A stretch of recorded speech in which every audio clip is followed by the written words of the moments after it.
importante. Ministro, acho que um dos maiores problemas políticos que nós temos no Brasil hoje em dia é a polarização. Por quê? Porque essa polarização ela não produz ideias. Além dela não produzir boas ideias, ela deixa de aproveitar as ideias que poderiam alavancar esse país. Eu queria saber do senhor o seguinte, né? Do alto de toda a sua experiência política e com a sua vivência aí, pelo fato também que eu digo sempre, o senhor consegue sentir a temperatura política no país, até por viajar muito, conhecer muita gente, conversar com muitas pessoas. O que é preciso a gente fazer para acabar com essa polarização no Brasil, para voltar a unir o país?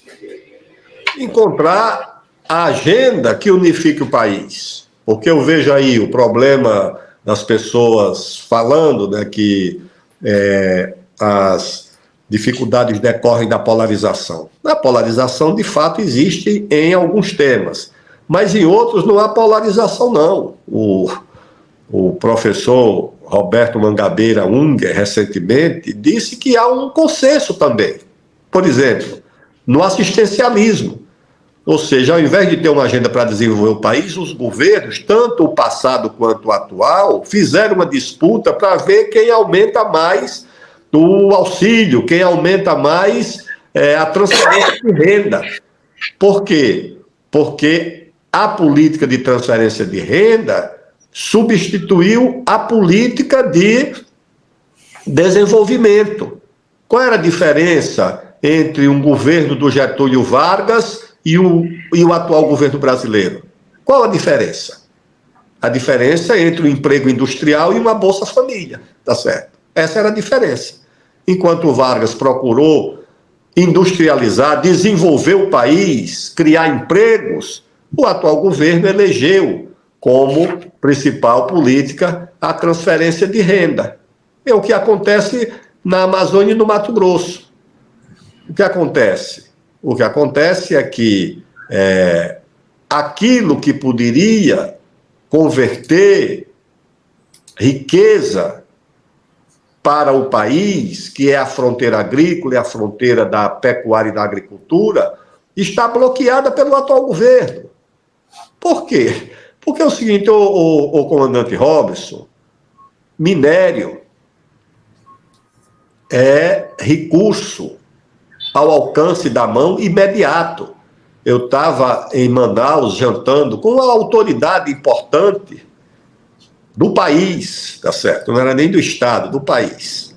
E ela me disse o seguinte: olha, Aldo, enquanto nós estamos aqui reunidos, tem milhares de pequenas dragas recolhendo ouro nos rios da Amazônia, à noite, porque à noite Polícia Federal, o IBAMA, essas agências não trabalham. E essas pessoas recolhem esse minério e contrabandeiam para fora do país.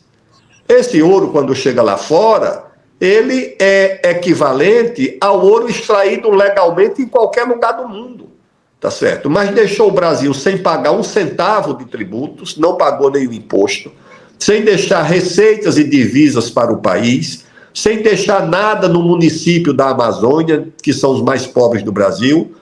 E essa mesma autoridade me disse: olha, nesses municípios aqui do Rio Negro, sai toneladas e toneladas de ouro todo mês. O governo desperdiça porque há um bloqueio de se fazer mineração na Amazônia.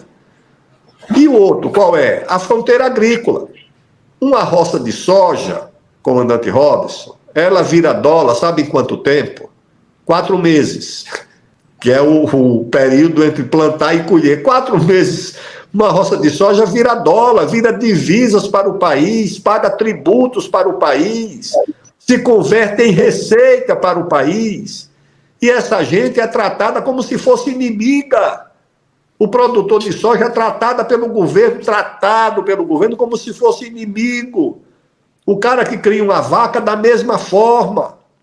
Eu tive lá no Mato Grosso, são mais de 100 mil produtores, criadores, pecuaristas. Comandante Robson, dos 100 mil, 80 mil tem até 250 cabeças. São pequenos proprietários, sobrevivendo com dificuldade, atacados pelos órgãos públicos, pelas ONGs, pelos órgãos ambientais do governo, Não.